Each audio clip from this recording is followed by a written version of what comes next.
کئی ماہ کی تلخیوں اور تعطل کے بعد وفاقی حکومت اور تحریک انصاف مذاکرات کی میز پر بیٹھنے کے لیے تیار ہو گئے ہیں۔ دونوں اطراف سے کمیٹیوں کی تشکیل اور مذاکرات کے اعتراف نے ملک بھر میں خدشات کے ساتھ ساتھ محتاط امیدیں جگا دی ہیں۔ مبصرین کے مطابق اگرچہ اپوزیشن اور حکومت کا مل بیٹھنا خوش آئند ہے، تاہم پی ٹی آئی 9 مئی کے ملزمان کو سزائیں سنائے جانے کے فوری بعد جس ریلیف کی امید لگائے حکومت کے ساتھ بیٹھنے پر آمادہ ہے۔ حکومت کی جانب سے بانی P T I Imran Khan کو نہ تو وہ ریلیف مل سکتا ہے اور نہ ہی کسی قسم کا این آر او ملنا ممکن ہے، کیونکہ سزا یافتہ شرپسند یوتھیوں کے اعترافی بیانات کی روشنی میں سانحہ 9 مئی کی وارداتوں کے ماسٹر مائنڈ عمران خان تھے اور عسکری قیادت سانحہ 9 مئی میں ملوث ملزمان اور منصوبہ سازوں کو کوئی ریلیف دینے کو تیار نہیں۔ عسکری قیادت 9 مئی کے تمام ملزمان کو نشان عبرت بنانے کے لیے پرعزم ہے تاکہ آئندہ کسی بھی شخص کو فوج میں بغاوت اور عسکری املاک پر یلغار کی جرأت نہ ہو۔ تجزیہ کاروں کے مطابق فوجی اور سیاسی قیادت کی جانب سے سانحہ 9 مئی کے ملزمان سے کوئی رعایت نہ برتنے کے دو ٹوک موقف کی وجہ سے پی ٹی آئی اور حکومت کے مابین مذاکرات کے نتیجہ خیز ہونے کا امکان معدوم ہے۔ اس وجہ سے اس مذاکراتی عمل کی نشستیں گفتن اور برخاستن کی حد تک محدود رہنے کا امکان ظاہر کیا جا رہا ہے۔ پی ٹی آئی اور حکومت کے مابین مذاکرات بارے گفتگو کرتے ہوئے پلڈاٹ کے صدر احمد بلال محبوب کا کہنا تھا کہ دونوں اطراف کو مذاکراتی عمل کو نتیجہ خیز بنانے کے لیے باہمی اعتماد سازی کے لیے ٹھوس اقدامات کرنے چاہیے۔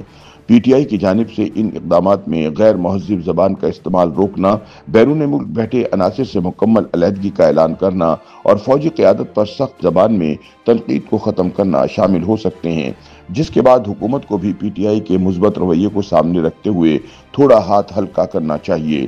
تاہم سابق پاکستانی سفیر حسین حقانی کے مطابق حقیقت یہ ہے کہ پی ٹی آئی نے 2 سال تک حکومت سے مذاکرات کرنے سے انکار کرنے کے بعد اب اس پر آمادگی ظاہر کی ہے۔ یہ عمران خان کے اس سابق موقف کو کہ وہ جیل کی کوٹری سے انقلاب برپا کر سکتے ہیں سے بہت دور کی بات ہے۔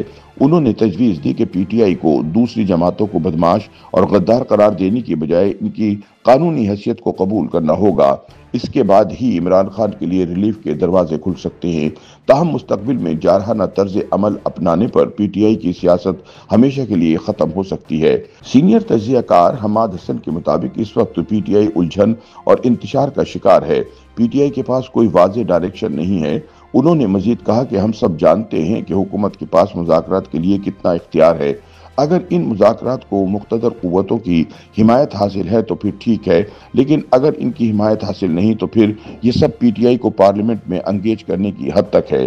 اس سے زیادہ نتائج برآمد نہیں ہو سکتے۔ حماد حسن کا مزید کہنا تھا کہ اگر تحریک انصاف اس وقت بھی مقتدرہ کے ساتھ رابطے میں ہے تو انہیں وہیں سے کچھ مل سکتا ہے۔ حکومت کے ساتھ مذاکرات سے کچھ حاصل ہوتا دکھائی نہیں دیتا۔ انہوں نے مزید کہا کہ عمران خان کی رہائی وزیر اعظم اور پارلیمان میں موجود افراد کا اختیار نہیں ہے۔ یہ جن کا اختیار ہے ان کے ساتھ مذاکرات ہونے چاہیے تھے، لیکن موجودہ حالات میں مقتدرہ کے ساتھ پی ٹی آئی کے مذاکرات کا کوئی امکان نہیں، کیونکہ تحریک انصاف کے اسٹیبلشمنٹ کے خلاف سخت بیانیے کی وجہ سے اسٹیبلشمنٹ تحریک انصاف سے بات کرنے پر ہی آمادہ نہیں۔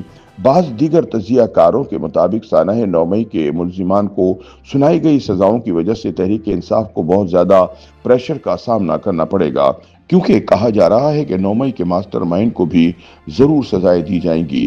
اس کا واضح مطلب ہے کہ عمران خان کو بھی سزا سنائی جائے گی۔ اگر ایسا ہوتا ہے تو یہ پی ٹی آئی کے لیے بہت بڑا المیہ ہوگا۔ مبصرین کے مطابق پی ٹی آئی اور حکومت کے مابین مذاکرات صرف انگیج رکھنے کی حد تک ہو سکتے ہیں، کیونکہ جب سزائیں سنا دی جائیں گی تو پھر یہ نہیں ہو سکتا کہ فوج پیچھے ہٹ جائے اور سب کو معاف کر دیا جائے۔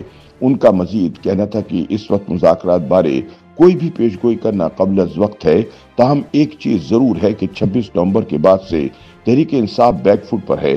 انہیں کچھ سمجھ نہیں آ رہا کہ آگے ان کی حکمت عملی کیا ہونی چاہیے۔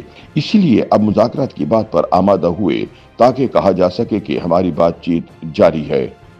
یوٹیوب پر گوگلی نیوز دیکھنے کے لیے youtube.com کی سرچ بار میں googly news T V type کریں۔ گوگلی نیوز کے پیج پر سرخ رنگ کے سبسکرپشن والے بٹن پر کلک کرنا نہ بھولیے۔ یوٹیوب پیج پر اپلوڈ ہونے والی ویڈیوز سے باخبر رہنے کے لیے بیل آئیکن پر کلک کیجیے۔ آپ کو ہر نئی ویڈیو کے بارے میں نوٹیفیکیشن موصول ہو جائے گا۔